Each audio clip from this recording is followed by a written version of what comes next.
Bonjour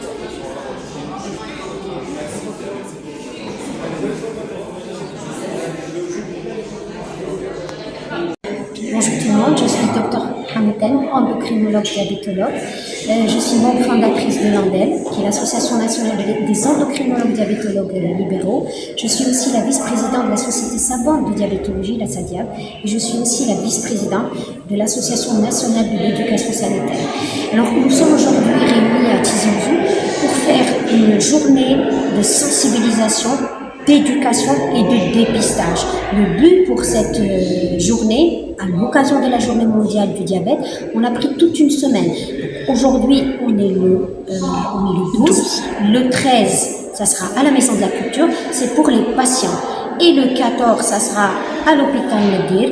Et le 15 et 16, ça sera toujours à l'hôpital Medir, ça sera pour les conférences, pour la formation médicale continue. Donc, nous avons donc la DDS, nous avons professeur Bouzid qui est président de la Société algérienne d'endocrinologie et maladies métaboliques, organise donc cette journée de sensibilisation. Le but, c'est d'éduquer la population. Vous savez que le diabète est une maladie silencieuse. Alors, les gens pensent qu'il faut attendre d'uriner beaucoup, de boire beaucoup pour aller diagnostiquer le diabète. Ben non, quand on se diagnostique, le malade lui-même diagnostique déjà ses signes, mais c'est déjà trop tard. Ça veut dire qu'il a passé au moins 12 à 16 ans dans le prédiabète et il a passé quelques années. Ça peut être 5, 10, 15, 20 ans sans savoir qu'il est diabétique. Et ça peut être la découverte de son diabète, c'est carrément par une complication. Du jour au lendemain, il voit qu'il a une baisse de l'acuité visuelle. Ben, il va voir qu'il a une rétinopathie, il est déjà au stade de laser, il risque de perdre la vue. Il peut être diagnostiqué une insuffisance rénale. Carrément, il va rentrer dans la dialyse ou lors d'une amputation. Vous voyez, donc faire comprendre à la population qu'il ne faut pas attendre les signes du diabète pour aller se dépister. Mais par contre, comprendre que quand on est en population à risque, alors quelle est cette population à risque qui risque de faire un diabète? Les premiers, il y a l'hérédité. Quand on a un des membres de la famille, un frère, un oncle, une tante, surtout du côté maternel, parce que le côté maternel, on reste dans le ventre de la maman. Si la maman, le côté maternel est diabétique, c'est ça l'hérédité.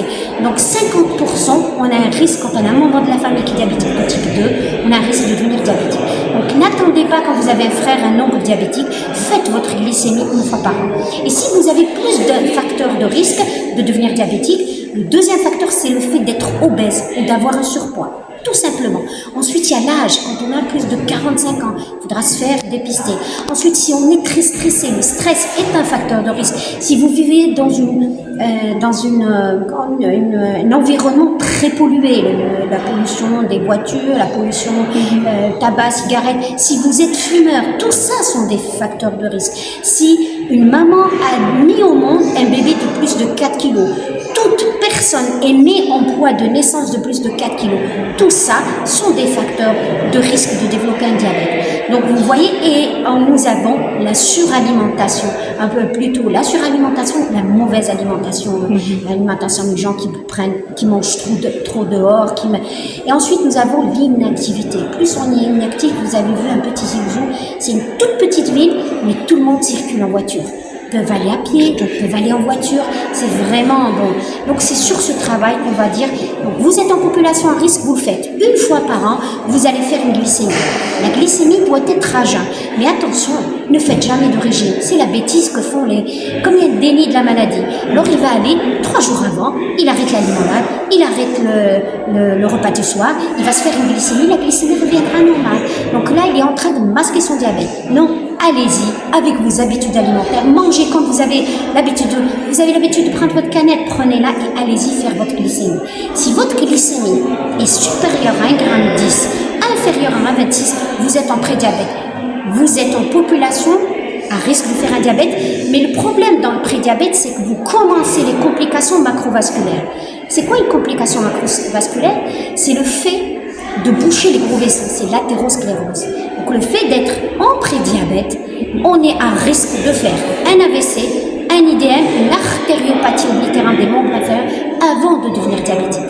Donc les complications macrovasculaires commencent dans le prédiabète et après, quand on est diabétique, c'est le début diabète, on risque, après c'est les complications microvasculaires. Vous voyez qu'il y a une différence, il y a plein de gens qui disent « Ah oui, mon grand-père, il a fait un AVC, après on a découvert le diabète. » Non, il était diabétique. Il a fait un AVC, il a fait l'AVC. Ou il était tout simplement prédiabète pendant des années. Le prédiabète, c'est une phase qui passe de 6 à 12 ans. Donc c'est bien de dépister ces personnes, mais ce n'est pas avec une glycémie à jeun, c'est avec l'HGPO. L'HGPO, c'est de donner à une personne qui vient à jeun, on prélève sa glycémie veineuse à jeun, ensuite on lui donne 250 cc d'eau et on met 75 grammes de glucose dedans. La personne va le prendre en 5 minutes, cette quantité d'eau, et ensuite 1 heure après on prélève et 2 heures après on prélève. Et là on va booster le pancréas, on va voir est-ce que le pancréas, qu'est-ce que c'est. La GPO nous répond 3 choses. Soit cette personne n'est pas diabétique, soit cette personne est en prédiabète, donc à haut risque cardiovasculaire comme on a dit, donc il ne faut pas, le prédiabète ce n'est pas oh je suis en prédiabète et c'est tout, non. On a vu dans le corona qui est mort, c'est surtout les prédiabètes et les diabétiques cachés. Troisième, elle peut nous répondre la GPO qu'on a carrément un diabète. Donc la GPA est encore meilleure pour les gens. Donc si vous avez une glycémie, vous doutez, vous avez beaucoup de facteurs de risque de développer un diabète, faites la GPA. Ensuite, il y a l'hémoglobine glyquée. Beaucoup de gens c'est à la mode, ils disent « Ah oui, j'ai fait mon hémoglobine glyquée, l'HbA1c, elle est basse. » Une HbA1c basse, c'est qu'on a de l'hyperinsulinisme aussi, et on est en prédiabète. Donc vous voyez, c'est ça ce message qu'on a envie de dire à ces personnes, comme ça on aura moins de complications. L'autre volet, c'est cette femme enceinte. Vous savez qu'une femme enceinte, l'homme n'est pas comme la femme. La femme, quand elle est enceinte, les 9 mois, elle porte l'enfant, ça s'appelle l'épigénétique. L'enfant qui est créé dans le ventre de la maman, c'est la moitié, l'hérédité, c'est la moitié du papa, la moitié de la maman. Ça, c'est l'hérédité. Ensuite, les 9 mois qui passent dans le ventre, ça s'appelle l'épigénétique. Tout l'environnement où elle vit, la maman, va influencer le bébé.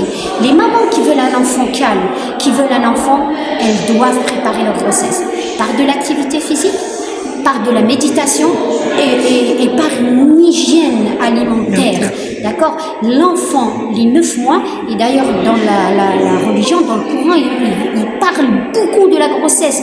Dieu nous parle de la grossesse de la femme parce qu'il y a un environnement dans les hormones. Si c'est une femme qui se stresse, elle n'est pas aidée par son mari, elle n'est pas aidée dans le travail, elle va sécréter des hormones néfastes, endocrines, les hormones néfastes qui sont le cortisol, noradrénaline, adrénaline, qui sont pourvoyeuses de maladies cardiovasculaires, d'obésité, de cancer et de diabète. Donc, alors, contrepartie, quand elle fait de la méditation, exemple, elle lit le Coran, elle lit des bouquins qui ne stressent pas, n'entend pas des chansons qui sont stressantes, tristes. C'est ça, ne pas voir des films d'horreur, ne pas voir des films vraiment que la passivité. Les animaux, les chevaux, aller en montagne, aller voir la mer, l'immensité de Dieu, et ça va calmer la maman. Elle aura des enfants et elle continue par l'allaitement. Le fait d'allaiter, elle éloigne le diabète pour elle de 15 ans. Et elle prévient le diabète de type 1 et de type 2 chez l'enfant. Vous voyez, c'est tout ce message qu'on va adresser aux patients. Je vous remercie.